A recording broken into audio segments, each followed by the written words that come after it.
మంత్రి సంధ్యారాణి పిఏ వ్యవహారంలో బాధితురాలిని పోలీసులు అరెస్ట్ చేసి రిమాండ్ ఖైదీగా ఉంచారు. ఈ రాష్ట్రంలో ఆంధ్రప్రదేశ్ రాష్ట్రంలో రెడ్ బుక్ అరాచకానికి పరాకాష్ఠగా దానికి ఉదాహరణగా ఈ కేసు నిలబడింది. నిందితుడిని వదిలేసి బాధితురాలిని అరెస్ట్ చేయడం అంటే ఎంత దారుణం, ఎంత సిగ్గు చేయటం అర్థం చేసుకోవచ్చు. అంత మహిళా వ్యతిరేక ప్రభుత్వం ఈ రోజు ఈ రాష్ట్రంలో నడుస్తూ ఉంది.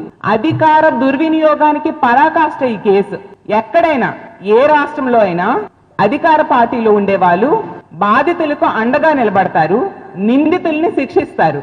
ఈ రాష్ట్రంలో ఈ కూటమి ప్రభుత్వం అధికారంలోకి వచ్చాక అంతా రివర్స్.